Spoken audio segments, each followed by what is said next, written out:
दोस्तों नमस्कार। आपका फिर से स्वागत है मेरे YouTube चैनल KRC, जहां सिलेक्शन एक जीत है। तो दोस्तों मैंने फिजिक्स के सारे टॉपिक को एक एक करके करा दिया था। तो अब चलिए आप लोगों के लिए मैं लेकर आया हूं टेस्ट सीरीज़। तो आप सभी जुड़ जाइए और इस टेस्ट सीरीज से भाग लीजिए। और आपके कितने मार्क्स आते हैं ये ज़रूर आप कमेंट बॉक्स में लिखेंगे। तो चलिए शुरू करते हैं। आज का पहला क्वेश्चन है, कार्य का मात्रक क्या है? तो कार्य का मात्रक होता है जूल। ठीक है। दूसरा क्वेश्चन है, प्रकाश वर्ष इकाई है। तो प्रकाश वर्ष किसकी इकाई है? तो दूरी की। फर्स्ट ऑप्शन ए हो जाएगा। एम्पियर मात्रक है। एम्पियर किसका मात्रक है? तो तीसरा का आंसर जो होगा वो सी होगा, विद्युत धारा। नेक्स्ट आपका अगला क्वेश्चन है, चौथा नंबर, निम्नलिखित में से समय का मात्रक नहीं है। तो इसका आंसर 4 का सी हो जाएगा, प्रकाश वर्ष। ठीक है, प्रकाश वर्ष दूरी के मात्रक है। अगला पॉइंट है, पांचवा नंबर क्वेश्चन, पार्सेक इकाई है। तो पार्सेक किसकी इकाई है? तो 5 का आंसर ए हो जाएगा, दूरी की। कहीं कहीं खगोलीय दूरी भी रहेगा तो कोई टेंशन नहीं। नेक्स्ट है छठा नंबर, निम्नलिखित में से कौन सा एक सुमेलित नहीं है? तो 6 का आंसर जो होगा वो डी होगा, सेल्सियस। सेल्सियस ऊष्मा की इकाई नहीं है, यह सुमेलित नहीं है। बाद बाकी जो डेसिबल ध्वनि की प्रबलता की इकाई है सही है, अश्वशक्ति शक्ति की इकाई है ये भी सही है, और समुद्री मील दूरी की इकाई है ये भी सही है।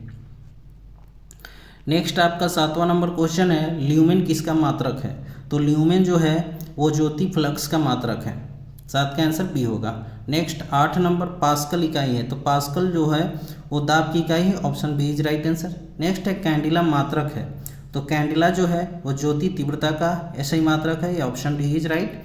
नेक्स्ट 10 नंबर क्वेश्चन है, यंग प्रत्यास्था गुणांक का ऐसा मात्रक क्या है? तो यंग प्रत्यास्था गुणांक का ऐसा मात्रक न्यूटन प्रति मीटर स्क्वायर होता है, ऑप्शन सी इज राइट।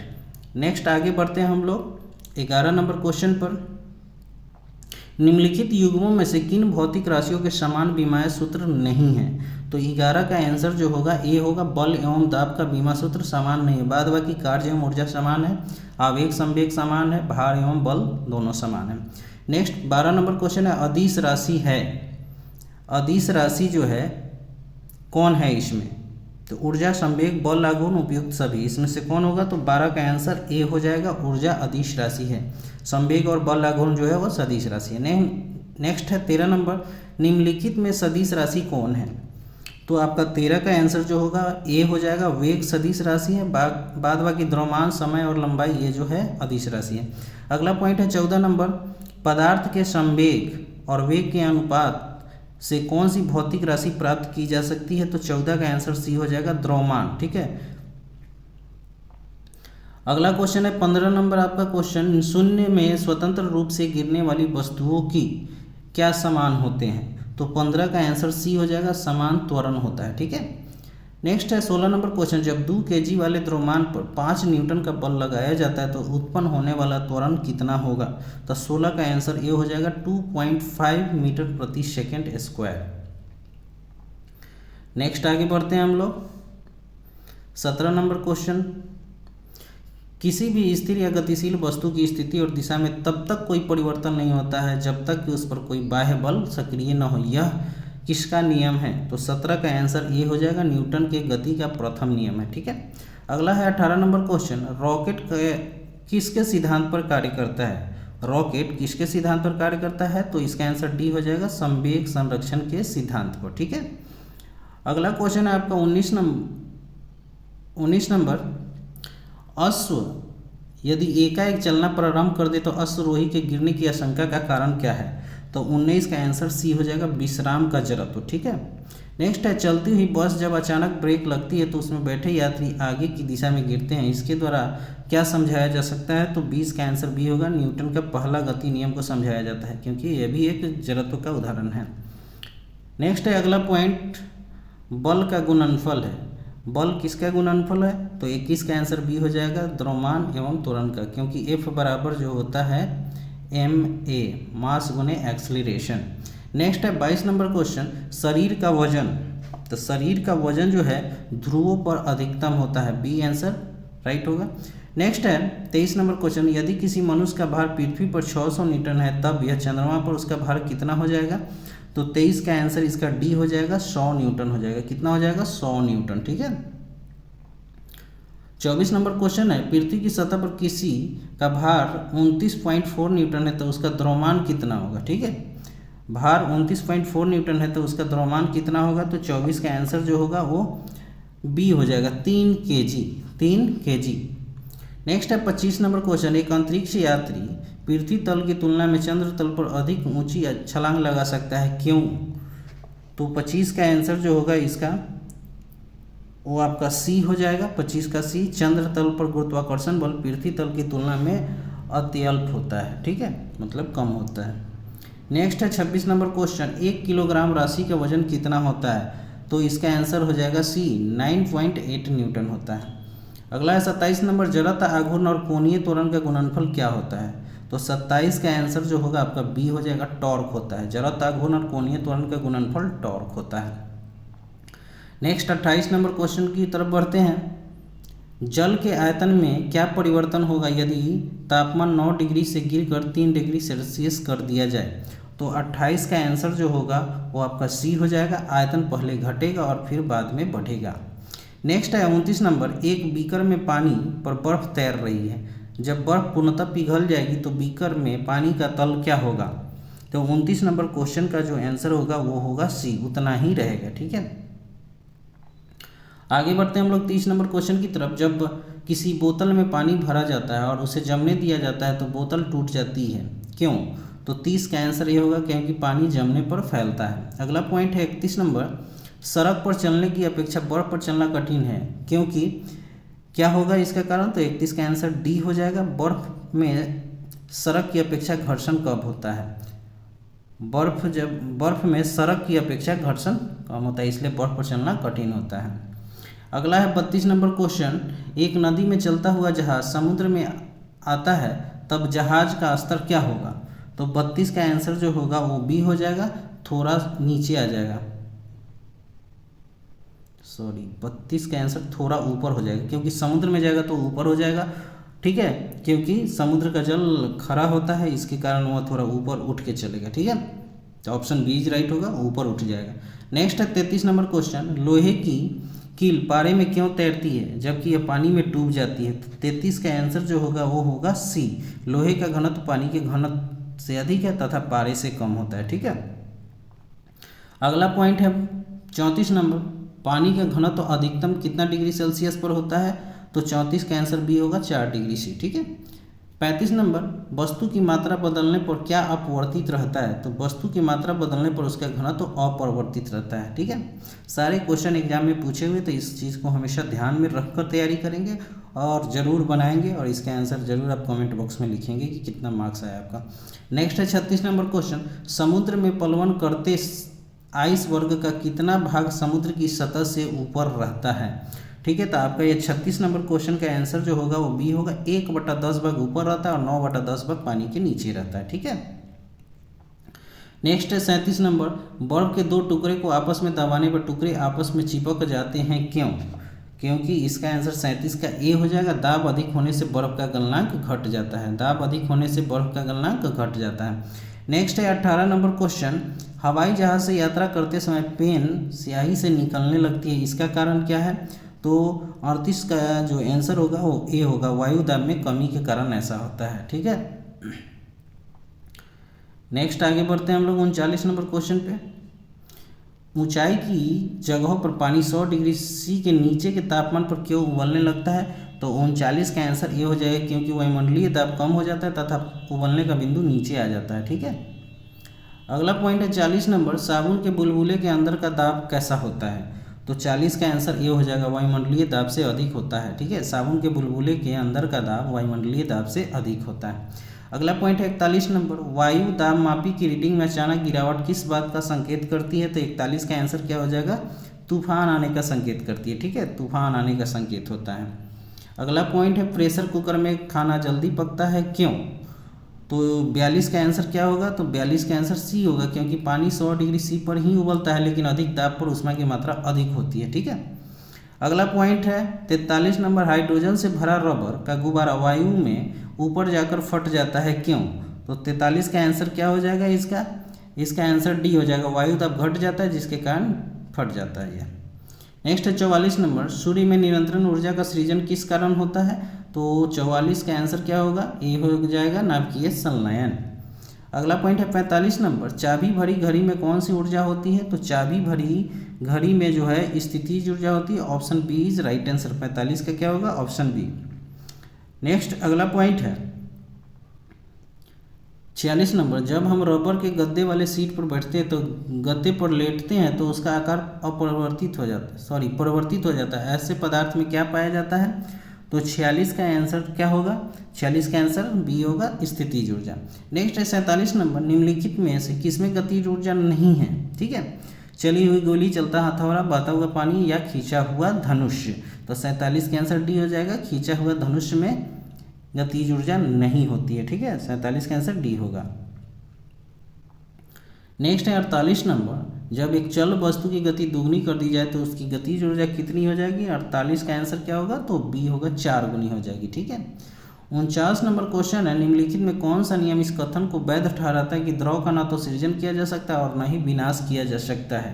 ठीक है, तो 49 का आंसर क्या होगा? ऊर्जा का संरक्षण का नियम। ठीक है, ऊर्जा ना तो उत्पन्न की जा सकती है ना ही नष्ट की जा सकती है, यह एक रूप से दूसरे रूप में ठहरता है। यह है ऊर्जा संरक्षण का नियम।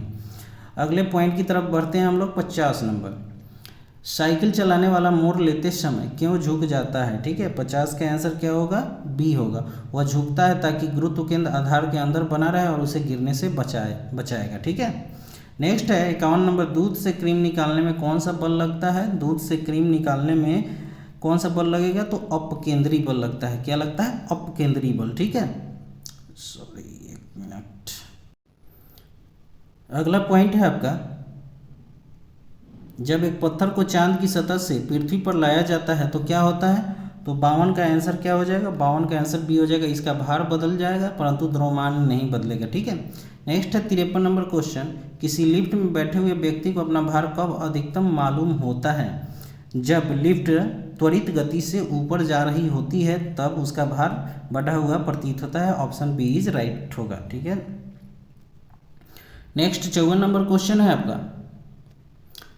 54 नंबर क्वेश्चन में है कि एक लिफ्ट में किसी व्यक्ति का प्रत्यक्ष भार वास्तविक भार से कम होता है जब लिफ्ट जा रही होती है। तो 54 का आंसर क्या हो जाएगा भाई?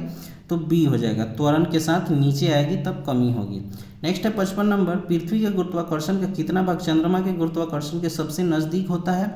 तो 55 का आंसर आप लोग बताइए। 55 का आंसर क्या हो जाएगा? सी हो जाएगा, 1/6 होता है। ठीक है, नेक्स्ट है अगला क्वेश्चन आपका 56 नंबर, लोलक की कला अवधि क्या होता है? Time period. लोलक घड़ी की कला अवधि क्या होती है? तो 56 का आंसर आप लोग बताएंगे। 56 का आंसर बी होगा, लंबाई के ऊपर डिपेंड करता है।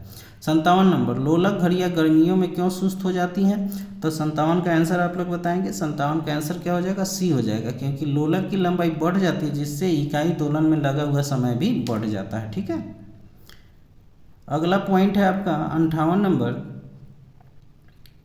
किसी सरल लोलक की लंबाई 4% बढ़ा दी जाए तो उसका आवर्तकाल पर क्या प्रभाव पड़ेगा? तो 58 का आंसर क्या होगा आप लोग बताएं। 58 का आंसर बी होगा, 2% बढ़ जाएगा। जब लोलक की लंबाई 4% बढ़ाया जाए तो उसका आवर्तकाल 2% बढ़ेगा। ठीक है, नेक्स्ट है 59 नंबर, पार्श्व विकृति तथा अनुदैर्घ्य विकृति के अनुपात को क्या कहते हैं? तो 59 का आंसर क्या होगा? जल्दी से कमेंट करें। 59 का आंसर ए होगा, पावसो अनुपात कहते हैं उसको, पावसो अनुपात। अगला पॉइंट है 60 नंबर, वर्षा की बूंद गोलाकार किसके कारण होती है? तो वर्षा की बूंद किसके कारण गोलाकार होती है? ये तो सारे लोगों को पता होगा, जल्दी से बताएंगे। तो इसका आंसर सी ए हो जाएगा, सतही तनाव के कारण। सतही मतलब पृष्ठ तनाव के कारण। ठीक है, पृष्ठ तनाव के कारण। आगे बढ़ते हैं हम लोग 61 नंबर क्वेश्चन की तरफ। तेल दीप की बत्ती में तेल किसके कारण ऊपर चढ़ता है? ठीक है, तो 61 का आंसर क्या हो जाएगा? केशिका क्रिया के कारण, केशिकत्व के कारण। ठीक है, option B is right. 62 number है, श्यानता इकाई है। 62 का आंसर क्या होगा? श्यानता जो है पॉइज की इकाई है, पॉइज। 63 नंबर, उत्प्लवकता से संबंधित वैज्ञानिक कौन थे? उत्प्लवकता से संबंधित वैज्ञानिक कौन है? जल्दी बताएं। तो इसका आंसर हो जाएगा ए, आर्किमिडीज। ठीक है, नेक्स्ट अगला क्वेश्चन है आपका, महान वैज्ञानिक आर्किमिडीज किस देश से संबंधित थे? तो 64 का आंसर जल्दी से बताएंगे। तो ये ग्रीस से, ग्रीस का नया नाम यूनान है। ठीक है, यूनान का पुराना नाम ग्रीस था। ठीक, अगला पॉइंट है 65 नंबर। 65 का बताइएगा, ध्वनि तरंगों की प्रकृति कैसी होती है, ध्वनि किस प्रकार की तरंग है। तो 65 का आंसर बी हो जाएगा, अनुदैर्घ्य तरंग है। ठीक है, option B is right. Next है 66 नंबर। अपने उड़ान पथ में अवरोधकों की पहचान के लिए चमगादड़ निम्नलिखित तरंगों में से कौन सी एक तरंग का उपयोग करता है। तो 66 का आंसर बताएंगे आप लोग। 66 का आंसर सी होगा, प्रस्रव्य तरंगों को। ठीक है, प्रस्रव्य तरंगों को। अगला क्वेश्चन है 67 नंबर। प्रस्रव्य वे ध्वनियाँ हैं जिनकी आवृत्ति होती है 20,000 हर्ट्ज से अधिक। Option A is right. Next है 68 नंबर। ध्वनि तरंगे होती है, ध्वनि कैसी तरंगे होती है। तो ध्वनि लंबवत होती है। ठीक है ना, 68 का ए आंसर होगा। 69 नंबर क्वेश्चन है। श्रव्य परिसर में ध्वनि तरंगों की आवृत्ति क्या होती है। तो श्रव्य परिसरों में ध्वनि तरंगों की आवृत्ति जो होती है 20 Hz से 20,000 Hz के बीच होती है। Option A is right. ठीक है, 69 का आंसर क्या होगा, ए। आगे बढ़ते हैं हम लोग 70 नंबर क्वेश्चन में। वायु में ध्वनि की चाल 332 मीटर प्रति सेकेंड होती है। यदि दाब बढ़ाकर दोगुना कर दिया जाए तो ध्वनि की चाल क्या हो जाएगी। ठीक है ना, तो 70 का आंसर क्या हो जाएगा, 332 मीटर प्रति सेकेंड। ठीक है, नेक्स्ट है 71 नंबर। ध्वनि की चाल अधिकतम होती है किस चीज़ में। तो ध्वनि की चाल अधिकतम होती है इस्पात में, स्टील में। ठीक है, नेक्स्ट है 72 नंबर। वायु में ध्वनि का वेग लगभग कितना होता है। वायु में ध्वनि का वेग 332 मीटर प्रति second. Option A is right answer. Next अगला है 73 नंबर क्वेश्चन। 100 डेसिबल का शोर स्तर निम्न में से किसके संगत होगा। तो 73 का आंसर क्या हो जाएगा भाई। तो 73 का आंसर डी हो जाएगा। किसी मशीन की दुकान से आने वाला शोरगुल जो है 100 डेसिबल से ज़्यादा की ध्वनि उत्पन्न करता है। अगला पॉइंट है 74 नंबर। यदि सितार और बांसुरी पर एक ही स्वर बजाया जाए तो उससे उत्पन्न ध्वनि का भेद निम्नलिखित में अंतर के कारण किया जा सकता है। किसके कारण हम पता लगा सकते हैं कि बांसुरी है या सितार है। 74 का आंसर क्या होगा, डी होगा, केवल ध्वनि की गुणता के कारण, ध्वनि की गुणता के कारण। ठीक है, आगे बढ़ते हैं 75 नंबर क्वेश्चन की तरफ। एक जेट वायुयान 2 मैक के वेग से हवा में उड़ रहा है। जब ध्वनि का वेग 332 मीटर प्रति सेकेंड हो तो वायुयान की चाल क्या होगी। तो 75 का आंसर क्या हो जाएगा, डी हो जाएगा। ठीक है, 464 मीटर प्रति सेकेंड। अगला पॉइंट है 76 नंबर। डेसिबल इकाई का प्रयोग किया जाता है किसके लिए। तो ध्वनि की तीव्रता के लिए। Option C is right. Next है अगला पॉइंट आपका 77 नंबर। ध्वनि तरंगे किसके कारण प्रतिध्वनि उत्पन्न करती है। ठीक है, तो 77 का आंसर क्या होगा, सी, परावर्तन के कारण। 78 नंबर। सोनार अधिकांशतः प्रयोग में लाया जाता है किसके द्वारा। तो 78 का आंसर क्या होगा, तो इसका आंसर सी होगा, नौ संचालकों के द्वारा। डी होगा। ठीक है, 9 संचालकों के द्वारा। Next 79 number. किसी ध्वनि स्रोत की आवृत्ति में होने वाले उतार चढ़ाव को क्या कहते हैं। तो 79 का आंसर क्या होगा, ऑप्शन बी, डॉपलर प्रभाव। ठीक है, 80 नंबर क्वेश्चन है। पास आती हुई रेलगाड़ी की सीटी की आवृत्ति या तीक्ष्णता बढ़ती जाती है, ऐसा किस परिघटना के कारण होता है। तो 80 का आंसर क्या होगा, बी होगा, डॉपलर प्रभाव के कारण। नेक्स्ट है 81 नंबर। केल्विन मान से मानव शरीर का समान ताप कितना होता है। तो 81 का आंसर क्या होगा, 81 का आंसर डी होगा, 310 केल्विन। 82 नंबर। कितना तापमान होने पर पाठ्यांक सेल्सियस और फ़ारेनहाइट तापमापी एक ही होंगे। तो इसका आंसर क्या होगा, -40 डिग्री। ठीक है, -40 डिग्री जो है सेल्सियस और फ़ारेनहाइट दोनों पर समान होते हैं। नेक्स्ट है 83 नंबर क्वेश्चन आपका। न्यूनतम संभव ताप क्या है। न्यूनतम संभव ताप क्या है। तो 83 का आंसर क्या होगा, -273 degree, C, option A. Next है 84। किसी मनुष्य के शरीर का समान तापक्रम कितना होता है। तो फ़ारेनहाइट में कितना होगा, 98.6 फ़ारेनहाइट, 98.6 फ़ारेनहाइट। ठीक है, नेक्स्ट है 85 नंबर। एक स्वस्थ मनुष्य के शरीर का ताप क्या होगा। तो स्वस्थ मनुष्य के शरीर का तापमान जो होगा वो सेल्सियस में 37 डिग्री सेल्सियस होगा। ठीक है, नेक्स्ट है आपका 86 नंबर क्वेश्चन। ठंड के दिनों में लोहे के गुटके और लकड़ी के गुटके प्रातः काल में छुए तो लोहे का गुटका ज़्यादा ठंडा लगता है, ऐसा क्यों होता है। तो 86 का आंसर आप लोग बताएंगे। 86 का आंसर क्या होगा, बी होगा, लकड़ी की तुलना में लोहा ऊष्मा का अच्छा चालक है। ठीक है, नेक्स्ट है 87 नंबर। आणविक संचालन के द्वारा ऊष्मा का संचरण क्या कहलाता है। ठीक है, 87 का आंसर क्या होगा, तो ऑप्शन बी, संवहन कहलाता है। ठीक है, आणविक संचालन के द्वारा ऊष्मा का संचरण क्या कहलाता है, संवहन कहलाता है। नेक्स्ट है निम्नलिखित द्रव में कौन सा ऊष्मा का बहुत अच्छा चालक है। तो 88 का आंसर ए हो जाएगा पारा। ठीक है, 88 का आंसर क्या होगा? पारा। नेक्स्ट है 89 नंबर, समान मोटाई के कपड़े की दो परतें उसके दोगुना मोटाई के कपड़े की एक परत से अधिक ऊष्मा आवरण प्रदान करती है, इसका कारण क्या है? तो चलिए देखते हैं हम। इसका आंसर जो होगा 89 का आंसर क्या हो जाएगा? 89 का आंसर ए हो जाएगा। ठीक है, 89 का आंसर दोनों परतों के बीच संपुटित वायु के कारण, संपुटित वायु के कारण। नेक्स्ट है 90 नंबर, ग्रीष्म काल में हमें सफ़ेद वस्त्र धारण करने की सलाह दी जाती है क्योंकि। 90 का आंसर क्या हो जाएगा? तो 90 का आंसर सी हो जाएगा, सफ़ेद वस्त्र ताप का कम अवशोषण करते हैं। अगला पॉइंट है 91 नंबर क्वेश्चन, न्यून तापमानों का अनुप्रयोग होता है, न्यून तापमानों का अनुप्रयोग होता है। 91 का आंसर क्या हो जाएगा? तो ऑप्शन डी हो जाएगा, अंतरिक्ष यात्रा, चुंबकीय प्रोत्थापन एवं दूरमिति में। ठीक है, क्रायोजेनिक इंजन का प्रयोग कहाँ करते हैं? तो रॉकेट प्रौद्योगिकी, चुंबकीय प्रोत्थापन एवं दूरमिति में। ठीक है, अगला पॉइंट है 92 नंबर, तेज हवा वाली रात्रि में ओस नहीं बनती है क्योंकि। इसका कारण क्या होगा? तो 92 का आंसर ए हो जाएगा, वाष्पीकरण की दर तेज हो जाती है, वाष्पीकरण की दर तेज हो जाती है। अगला पॉइंट है 93 नंबर, ठोस कपूर से कपूर वाष्प बनाने की प्रक्रिया को क्या कहते हैं हम? तो 93 का आंसर क्या हो जाएगा? Option D, ऊर्ध्वपातन। 94 का नंबर, मनुष्य आर्द्रता से परेशानी महसूस करता है, इसका निम्न में से उपयुक्त कारण क्या है? तो 94 का आंसर क्या होगा भाई? तो 94 का आंसर सी हो जाएगा, पसीना का आर्द्रता के कारण वाष्पित नहीं होना। नेक्स्ट है 95 नंबर, किसी द्रव का उसके क्वथनांक से पूर्व उसके वाष्प में बदलने की क्रिया को क्या कहते हैं? तो 95 का आंसर क्या होगा? ए होगा, वाष्पीकरण कहलाता है, वाष्पीकरण। आगे है 96 नंबर क्वेश्चन, पहाड़ों पर पानी निम्नलिखित तापमान पर उबलने लगता है, तो इसका आंसर क्या होगा? 96 का ए हो जाएगा, 100 डिग्री सी से कम पर ही उबलने लगता है क्योंकि वायु दाब कम हो जाता है। 97 नंबर क्वेश्चन, भाप से हाथ अधिक जलता है अपेक्षाकृत उबलते जल से क्योंकि। भाप में गुप्त ऊष्मा की मात्रा जो होती है वो अधिक होती है। ठीक है ना, तो 97 का आंसर ये हो जाएगा, भाप में गुप्त ऊष्मा होती है इसलिए। 98 नंबर क्वेश्चन, ऊष्मागतिकी का प्रथम नियम किस अवधारणा की पुष्टि करता है?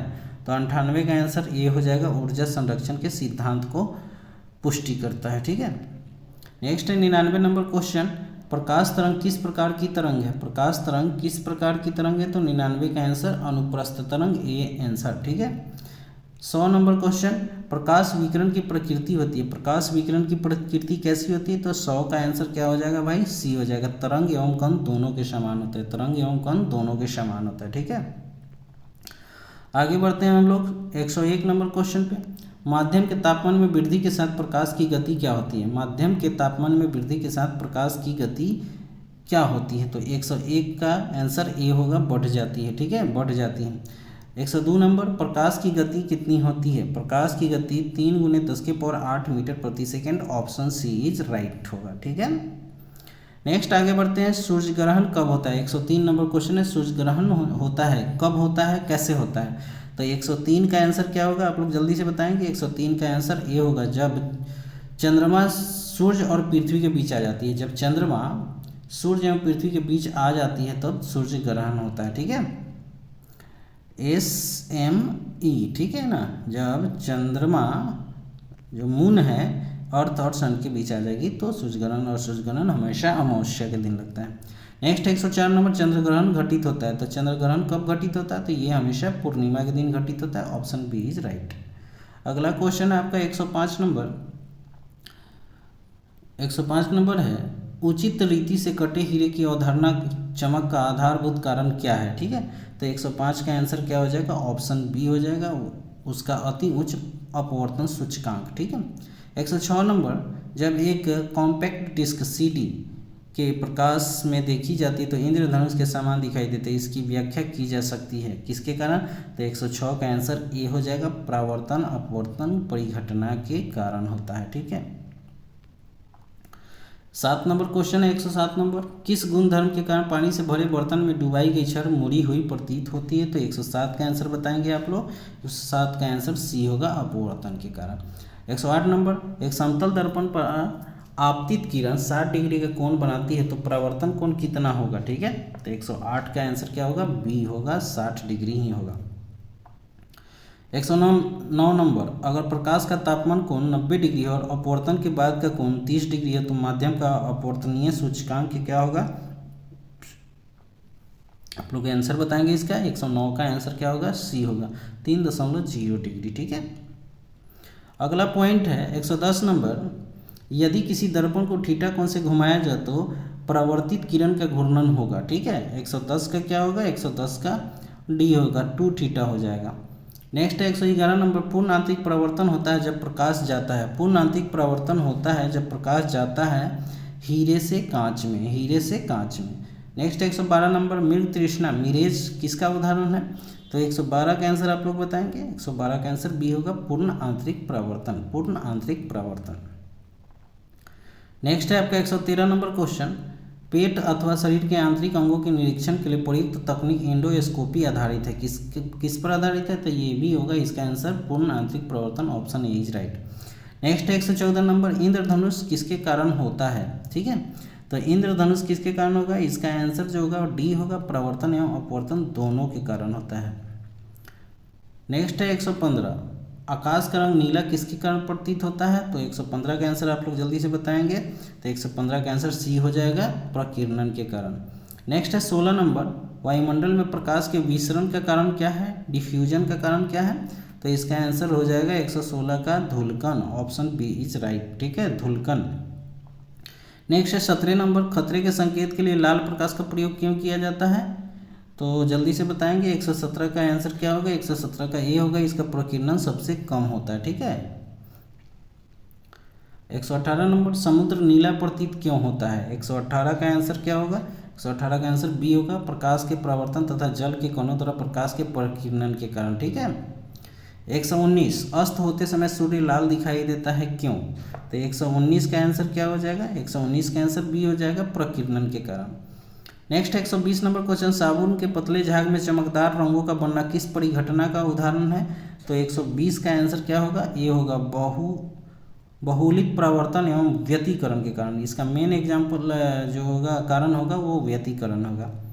121 नंबर क्वेश्चन, मोटर कार में पश्च दृश्य के लिए कौन सा दर्पण प्रयुक्त किया जाता है? तो 121 का आंसर क्या होगा? डी होगा, इनमें से कोई नहीं। ठीक है ना, सॉरी, उत्तल दर्पण, मतलब उत्तल दर्पण, ऑप्शन डी होगा। ठीक है, उत्तल दर्पण। 22 नंबर, दाढ़ी बनाने के लिए काम में लेते हैं किस दर्पण का? तो 122 का आंसर क्या होगा? ए होगा, अवतल दर्पण का। ठीक है, अवतल दर्पण का। 123 नंबर क्वेश्चन है आपका, मानव आँख की रेटिना पर कैसा प्रतिबिंब बनता है? तो 123 का आंसर क्या होगा? जल्दी से बताएंगे। वास्तविक एवं उल्टा बनता है, वास्तविक एवं उल्टा बनता है। 124 नंबर क्वेश्चन, 1.5 मीटर लंबे व्यक्ति को अपना संपूर्ण प्रतिबिंब देखने के लिए आवश्यक दर्पण की न्यूनतम लंबाई कितनी होनी चाहिए? तो 124 का आंसर बी होगा, 0.75 मीटर। वस्तु की लंबाई की आधी होती है दर्पण की लंबाई। ठीक है, ध्यान में रखेंगे। 125 नंबर, जब कोई वस्तु दो समानांतर समतल दर्पणों के बीच रखी जाती है तो बने हुए प्रतिबिंबों की संख्या कितनी होगी? तो 125 का आंसर डी होगा, अनंत हो जाएगा। ठीक है, अनंत। 126 नंबर क्वेश्चन, पानी में हवा का बुलबुला वैसे ही काम करेगा जैसे करता है, क्या करेगा? तो 126 का आंसर क्या होगा? डी, अवतल लेंस या अपसारी लेंस। ठीक है, 127 नंबर, धूप के चश्मे की क्षमता कितनी होती है? तो धूप के चश्मे की क्षमता जो होती है 0 dioptre, option A is right. Next है आपका 128 नंबर क्वेश्चन, यदि किसी ऐनक के लेंस का पावर +2 डायोप्टर तो इसके फोकस दूरी की लंबाई कितनी हो जाएगी? तो 128 का आंसर क्या होगा? सी हो जाएगा, 50 सेंटीमीटर।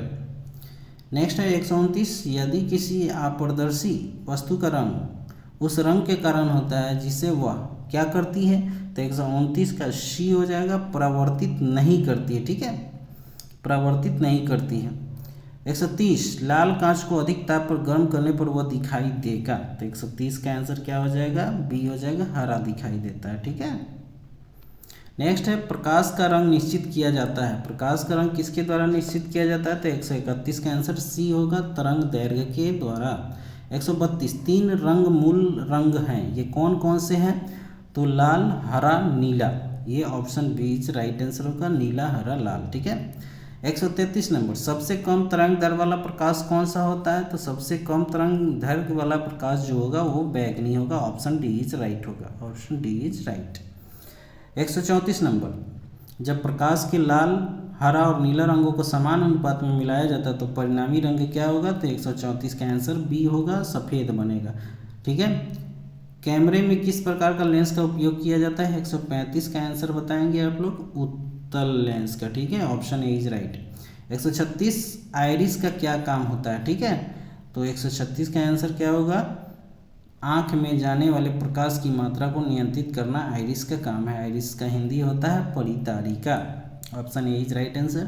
नेक्स्ट है 137 नंबर, निकट दृष्टि दोष से पीड़ित व्यक्ति के चश्मे में प्रयोग किया जाता है। 137 का आंसर क्या होगा? तो ऑप्शन सी, अवतल लेंस का प्रयोग किया जाता है। दूर दृष्टि दोष निवारण के लिए किस लेंस का प्रयोग करते हैं? तो उत्तल lens. Option C is right. Next है 139, दूरबीन का आविष्कार किसने किया था? तो 139 का आंसर बताएंगे Galileo. Option A is right answer, दूरबीन के आविष्कारक गैलीलियो।